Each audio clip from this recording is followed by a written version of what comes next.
ও সসা, কোনে যাচ্ছ? এইদিকে এসো।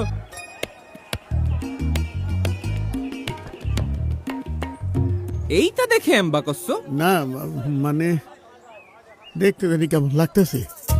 আরে এটা তো বডিওল ক্যামেরা, তাই না কোন ভাই? বডিওল না, বডি ওর্ন ক্যামেরা। ওই একই কথা। তা এটা দিয়ে কি করে? আমি তোমারে বুঝাই, দাঁড়াও। এইটা দিয়ে ভোট কেন্দ্রে কিডা আসতেছে কিডা যাচ্ছে সব রেকর্ডিং হতে থাকবে। আবার ধরো ইলেকশনের দিন কেউ ঝামেলা করতে চাইলো, সাথে সাথে বডি অন ক্যামেরার এসওএস বাটনটা সব দিলি, তখনই কন্ট্রোল রুমের যে মনিটর আছে সেখানে এই ক্যামেরার ছবি সবার সামনে ভাইসে উঠবি। কন্ট্রোল রুমেতে পুলিশের কাছে জিজ্ঞেস বোঝে সমস্যাটা কি, পুলিশে আর একটা বাটন চাইবে যখনই কইব সাথে সাথে ডাইরেক্ট অ্যাকশন।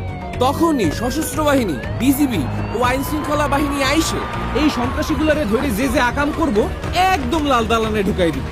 বুঝিছো ব্যাপারটা? মানে আগের মতো কেউ আকাম করে পার পাবি না? চাচা, আগের দিন কি আর আছে? আমি ডামিয়ার লাইলাতুল ইলেকশনের দিন শেষ। চলো ভোটটা দিয়ে আসি। চলো চলো।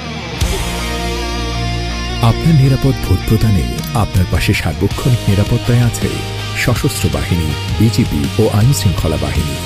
শান্তিপূর্ণ ও সুষ্ঠু ভোট প্রদানে পুলিশ বাহিনীর বডিওন ক্যামেরা ও ভোট কেন্দ্রের সিসিটিভি ক্যামেরায় সার্বক্ষণিক নজরদারিতে এবং নিরাপত্তার চাদরে বেষ্টিত থাকবে প্রত্যেকটি ভোট কেন্দ্র। সংসদ নির্বাচন আর গণভোট দুইটার ব্যালট পেপার কি একলগে দিতেছেন? জি, এই যে। তাই আপনি সাংবিধানিক অধিকার প্রয়োগ করে দেশ পুনর্গঠনে অংশীদার হয়ে দেশের মালিকানা বুঝে নিন।